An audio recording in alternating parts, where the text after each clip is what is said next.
So good morning everyone, welcome back to my channel.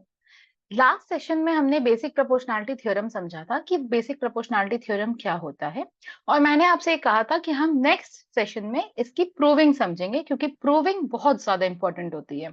ठीक है, तो चलिए आज हम डिस्कस करेंगे how to prove basic proportionality theorem which is also called as Thales theorem. Okay, prove करने से पहले एक बार एक क्विक रिविजन कर लेते हैं कि बेसिक प्रोपोर्शनैलिटी थ्योरम होती क्या है। ठीक है, देखिए, अगर हम कोई एक लाइन ड्रॉ करते हैं, ट्रायंगल के 3 साइड्स होते हैं, ये सबको पता है। अब उस ट्रायंगल की 3 साइड में किसी भी एक साइड के पैरेलल हमने एक लाइन ड्रॉ करी, तो वो जो लाइन है वो ट्रायंगल के बाकी दोनों साइड्स को कट करेगी। तो बाकी दोनों साइड्स को वो इक्वल रेशियो में कट करती है। ठीक है, ये हमने पढ़ा था। This is called basic proportionality theorem. If a line is drawn parallel to one side of a triangle to intersect the other two sides in distinct points, then the other two sides are divided in the same ratio. ठीक, अब हम इस session में इस theorem की proving समझेंगे, which is very very important for CBSE board exam class 10। ठीक है,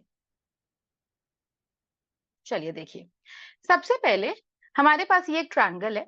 ठीक है, जिसमें जस्ट अ सेकेंड, जिसमें कि हमें ये पता है कि PQ is parallel to BC, हमें ये पता है। अब मुझे कुछ कंस्ट्रक्शंस करने पड़ेंगे, प्रूविंग करने से पहले कुछ कंस्ट्रक्शंस करने पड़ेंगे। तो आप देखिएगा मैं क्या क्या कंस्ट्रक्शंस कर रही हूँ। सबसे पहले ये जो P पॉइंट है, इस P पॉइंट से मैं AQ पे एक परपेंडिकुलर ड्रॉ करूंगी, कुछ इस तरीके से। ठीक है, सिमिलरली Q पॉइंट से मैं एक परपेंडिकुलर ड्रॉ करूंगी AP पे कुछ इस तरीके से। ठीक है, इसको मैं कुछ नाम दे दूंगी M और N। फर्स्ट कंस्ट्रक्शन मैंने क्या किया, PM परपेंडिकुलर टू AQ, और सेकेंड कंस्ट्रक्शन मैंने किया QN परपेंडिकुलर टू AP। ये दो कंस्ट्रक्शन फिलहाल मैंने किए। थर्ड कंस्ट्रक्शन में क्या करूंगी, आपको दिख रहा है नीचे हमारे पास एक ट्रेपेजियम अवेलेबल है, PQCB। PQCB नाम का एक ट्रेपेजियम हमारे पास अवेलेबल है। ठीक है, उसके हम डायगोनल्स कंस्ट्रक्ट करेंगे, मींस मैं B को Q से ज्वाइन करूंगी। थर्ड कंस्ट्रक्शन मैंने क्या किया, ज्वाइन BQ। सिमिलरली P को C से ज्वाइन करूंगी। फोर्थ कंस्ट्रक्शन मैंने किया, ज्वाइन PC। ठीक है, तो इस तरीके से प्रूविंग करने से पहले मैंने ये 4 कंस्ट्रक्शंस किए हैं। पहला मैंने PM ड्रॉ किया perpendicular to AQ, then QN draw किया परपेंडिकुलर टू AP, एंड जो मेरे पास नीचे एक ट्रेपेजियम है PQCB, उसके मैंने डायगोनल्स ड्रॉ किए BQ एंड PC। ठीक है, now we will move towards the proving. देखिए, आपकी ये फिगर कंस्ट्रक्ट होने के बाद कुछ इस तरीके से आएगी। अब मैं एक एक चीज करके आपको बताऊंगी कि हमें क्या क्या एक एक स्टेप करना है और किससे हम उस तक पहुंच सकते हैं। ठीक है, सबसे पहले if I want to write area of triangle APQ, अगर मुझे एरिया ऑफ ट्रायंगल APQ लिखना है, we all the other students know that area of triangle होता है half base into height, right? Half base into height, और height क्या होती है, जो हम परपेंडिकुलर ड्रॉ करते हैं। तो अगर मैं APQ में AQ को बेस लूं, अगर मैं APQ में AQ को बेस लूं, तो मैं लिखूंगी half into AQ into PM। जब AQ बेस है मेरा, तो PM में उसके करस्पॉन्डिंग हाइट है। जब मैंने AQ को बेस माना तो PM उसके करस्पॉन्डिंग हाइट है, तो मेरा एरिया ऑफ ट्रायंगल हो गया half AQ into PM। Similarly अगर मैं बेस AP को मानूं, सिमिलरली मैं दोबारा लिख रही हूं, एरिया ऑफ ट्रायंगल APQ। जब मैं बेस को चेंज कर रही हूं, अब मैंने बेस AP को मान लिया। ठीक है, अब मैंने बेस AP को माना, तो जब मैं बेस AP को मान रही हूँ तो उसके करस्पॉन्डिंग हाइट क्या हो गई, QN। उसके करस्पॉन्डिंग हाइट हो गई QN। ठीक है, तो अभी मैंने क्या किया, जो ऊपर वाला ट्रायंगल है, ट्रायंगल APQ, उसके दो फॉर्मूले बनेंगे एरिया के, क्योंकि अगर मैं बेस चेंज करूंगी तो उसके करस्पॉन्डिंग हाइट चेंज होगी। तो मैंने एरिया ऑफ ट्रायंगल APQ लिखा, पहले मैंने बेस को ए क्यू लिया तो उसके करस्पॉन्डिंग हाइट हो गई पीएम, देन मैंने बेस को एपी लिया जिसके करस्पॉन्डिंग हाइट हो गई क्यूएन। ठीक है, तो इस तरीके से मैंने एरिया ऑफ ट्रायंगल एपीक्यू दो फॉर्मूले से लिख लिया। ठीक, आगे चलने से पहले एक छोटी सी चीज जो मैं आपको बताना चाहती हूँ।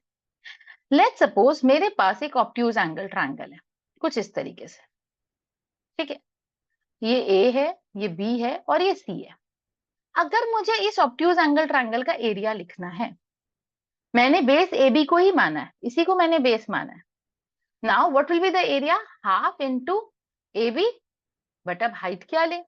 ठीक है, ऐसे केस में क्या होता है, जब हम ऑल्टीट्यूड ड्रॉ करते हैं, जब भी हम ऑल्टीट्यूड ड्रॉ करते हैं, मैंने सी से एक परपेंडिकुलर ड्रॉ किया तो आप देखिए कुछ ऐसे ए बी के बाहर लाई कर रहा है, राइट, ऐसे कुछ बाहर साइड में, क्योंकि ऑल्टीट्यूड जब हम ऑब्ट्यूज एंगल ट्रायंगल में ऑल्टीट्यूड ड्रॉ करते हैं तो वो ट्रायंगल के बाहर लाई करता है। तो जब मैंने सी से एक परपेंडिकुलर ड्रॉ किया सीई, तो वो ए बी से बाहर लाई किया, तो मैं इसको लिखूंगी half into A B into C. ठीक है, इस तरीके से लिखूंगी।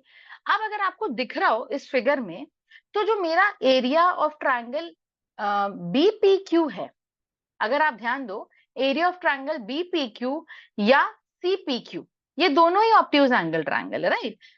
इफ मैं एक बार आपको ड्रॉ करके दिखाती हूँ, एरिया ऑफ ट्रायंगल बीपीक्यू, देखिए ये ऑब्ट्यूज एंगल ट्रायंगल है।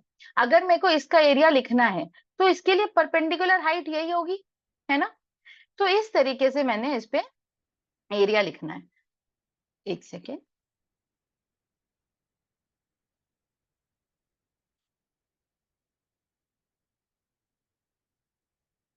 ठीक है, तो सबसे पहले मैं लिखूंगी एरिया ऑफ ट्रायंगल बीपीक्यू। तो अगर मैं एरिया ऑफ ट्रायंगल बीपीक्यू लिख रही हूं, so it will be half, base BP रहेगा, बीपी इनटू हाइट क्या हो जाएगी, क्यूएन। ठीक है, क्योंकि अगेन ये एक ऑब्ट्यूज एंगल ट्रायंगल है और जैसा कि मैंने अभी आपको बताया, ऑब्ट्यूज एंगल ट्रायंगल की जो हाइट होती है वो ट्रायंगल के बाहर लाई करती है, तो क्यूएन जो है वो ट्रायंगल के बाहर लाई कर रहा है। ठीक है, सिमिलरली अगर मैं लिखूं area of triangle CPQ, area of triangle CPQ. So it will be half. I'll take the base as CQ and height क्या होगा PM. ठीक है, तो area of triangle CPQ is equal to half CQ into PM. अब मैंने ये बोला let's mark these areas as equation 1, 2, 3 and 4. ठीक है, इन चारों को मैंने 1, 2, 3, 4 मार्क कर दिया। अब मैं ये बोल रही हूँ रेशियो निकालते हैं, equation we are dividing equation 1 by equation 2। Equation 1 और इक्वेशन 2 को मैं डिवाइड कर रही हूँ। देखिए डिवाइड करने पे मुझे क्या मिला, एरिया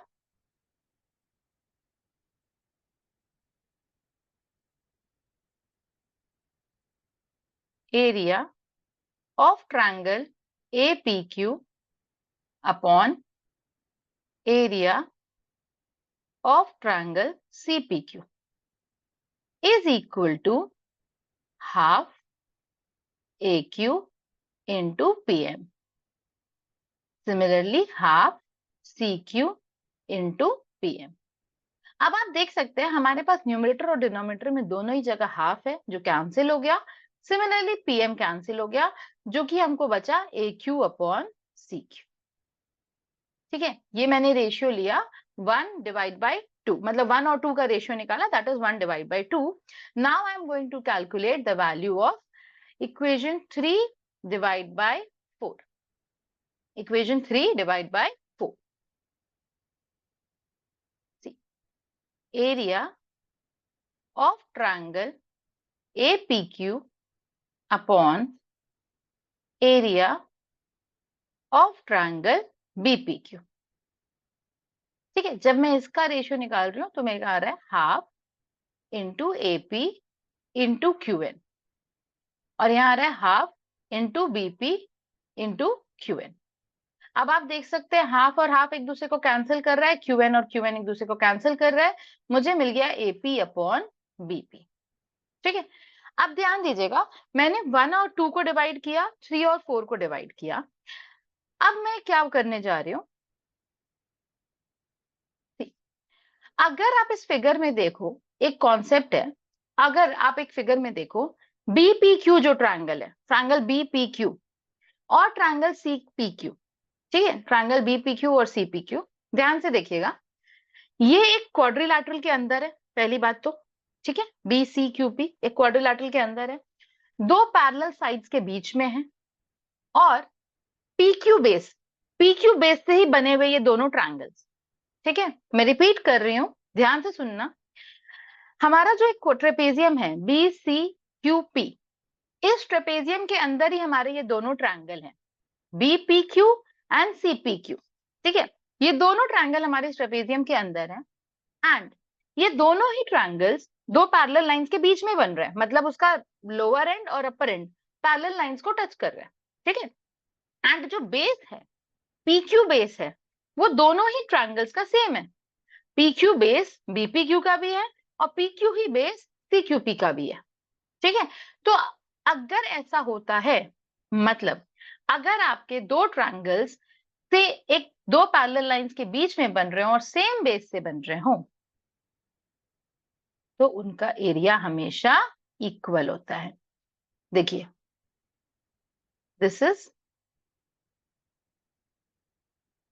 ट्रायंगल बीपीक्यू, और जब मैंने इसको ज्वाइन किया तो ये हो गया ट्रायंगल सीक्यूपी, और दोनों का ही एरिया इक्वल होगा। क्यों होगा इक्वल? क्योंकि टू पैरेलल लाइंस के बीच में सेम बेस से बनने वाले ट्रायंगल्स का एरिया हमेशा इक्वल होता है, ठीक है। तो एक एडेड इंफॉर्मेशन है इसमें कि दो पैरेलल लाइंस के बीच में सेम बेस से बनने वाले ट्रायंगल का एरिया हमेशा इक्वल होता है, तो इसीलिए एरिया ऑफ ट्रायंगल बीपीक्यू और एरिया ऑफ ट्रायंगल सीक्यूपी भी इक्वल होगा। अब मेरे पास, अगर आप नोट करिए, this is equation 5 and this is equation 6, मैंने इक्वेशन 5 और 6 मेंशन किया है, ठीक है। तो अगर आप देखिए इक्वेशन 5 में मेरा बेस सीपीक्यू है, ट्रायंगल सीपीक्यू है, और इक्वेशन 6 में बीपीक्यू है, और मैंने अभी आपको बताया है कि बीपीक्यू और सीपीक्यू का एरिया इक्वल है। That means I can replace CPQ by BPQ और बीपीक्यू बाय सीपीक्यू, ठीक है। तो अगर मैं ये बोलूं कि area of triangle APQ upon area of triangle CPQ को मैं ये भी लिख सकती हूँ कि area of triangle APQ upon area of triangle BPQ, ठीक है, मैं ये लिख सकती हूँ। क्यों लिख सकती हूँ? क्योंकि इन दोनों, जो डिनोमिनेटर में दो डिफरेंट ट्रायंगल्स हैं, न्यूमरेटर के ट्रायंगल्स तो सेम है, वो तो हमें दिख रहे हैं, डिनोमिनेटर के जो डिफरेंट ट्रायंगल्स हैं उनका एरिया सेम है, ये हमने बता दिया है। अच्छा, क्यों सेम है? क्योंकि वो दो पैरेलल लाइंस के बीच में सेम बेस से बनने वाले ट्रायंगल्स हैं, इसलिए उनका एरिया इक्वल है, ठीक है। नाउ, अब क्योंकि मैंने आपसे ये बोला कि इक्वेशन 5 का लेफ्ट हैंड साइड और इक्वेशन 6 का लेफ्ट हैंड साइड इक्वल है, तो राइट हैंड साइड भी तो इक्वल होगा, राइट। तो अब मैं इसको आगे ऐड कर सकती हूँ,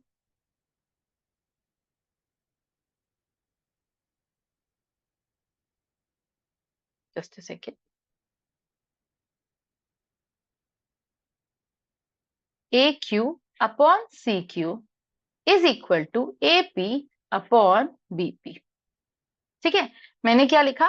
ए Q upon C Q is equal to A P upon BP, ठीक है।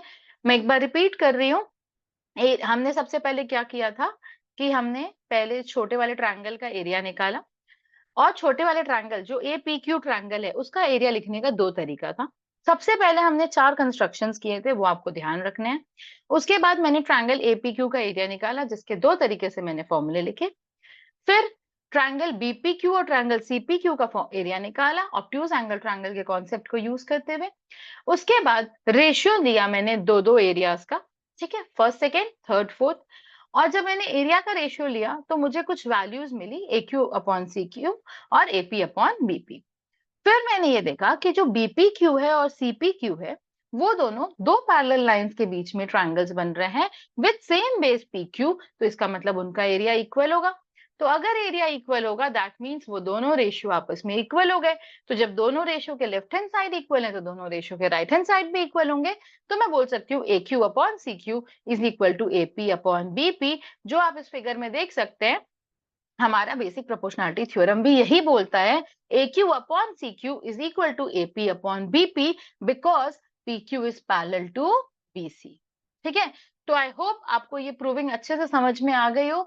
Please do practice it at least twice in your register because it is very, very, very important for your board exam.